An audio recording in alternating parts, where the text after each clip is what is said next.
ఇప్పుడు ఇంకోటి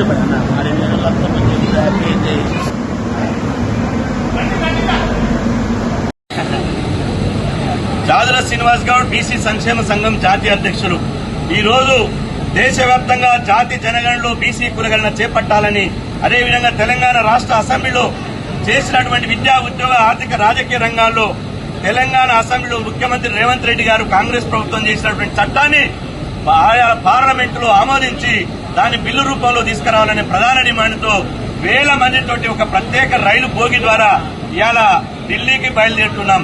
హైదరాబాద్ గడ్డకెళ్లి ఢిల్లీకి పోతున్నాం. తిరిగి విజయమో వీర స్వర్గమో నినాదంతో మళ్ళా ఢిల్లీకి వెళ్లి వస్తాం. జంతర్ మంతర్ దగ్గర ఏప్రిల్ 2వ తేదీన వేల మందితోటి బీసీల ఓరు గర్జన మహా ధర్నా పేరుతోటి ఇవాళ వేల మంది ధర్నా చేయబోతున్నాం. ఈ ధర్నా ఒక ట్రయల్ మాత్రమే. ఇవాళ బీజేపీ ఇక్కడ తెలంగాణ అసెంబ్లీలో బీజేపీ బీసీ బిల్లుకు మద్దతు తెలిపింది. కానీ కేంద్రంలో వచ్చేవరకల్లా నాల్క మలిసి ద్వంద్వ ప్రమాణాలు పాటిస్తుంది. మేమంటున్నాం బీసీలు నిప్పు లాంటి వాళ్ళు నిప్పుతో చెలగాటం ఆడితే ఢిల్లీ పెద్దల మెడలు ఉంచడానికి ఈ బీసీల జైత్రయాత్ర మొదలుపెట్టినాం.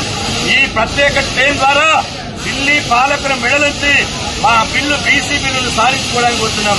ఈ జంతర్ మంతర్ జరిగేటువంటి పోరుగర్జనకు ఏఐసీసీ అగ్రనేత రాహుల్ గాంధీ గారు అదేవిధంగా తెలంగాణ పీసీసీ అధ్యక్షులు మహేష్ కుమార్ గౌడ్ గారు వాళ్ళు ముఖ్య అతిథులుగా రాబోతున్నారు.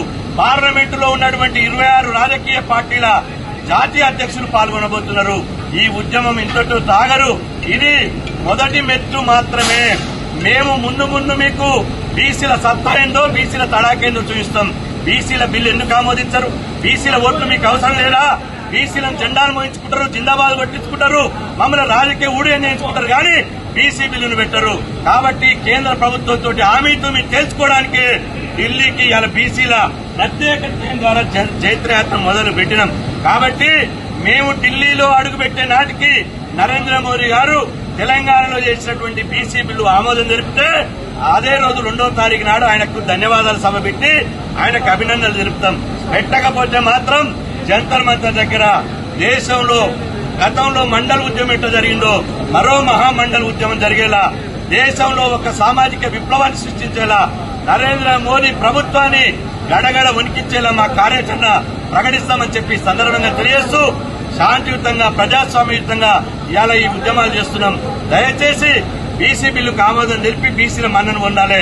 బీసీలతో పెట్టుకుంటే మీ కేల్ కథం దుకాణం బంద్ అవుతుందని చెప్పి సందర్భంగా హెచ్చరిస్తున్నా.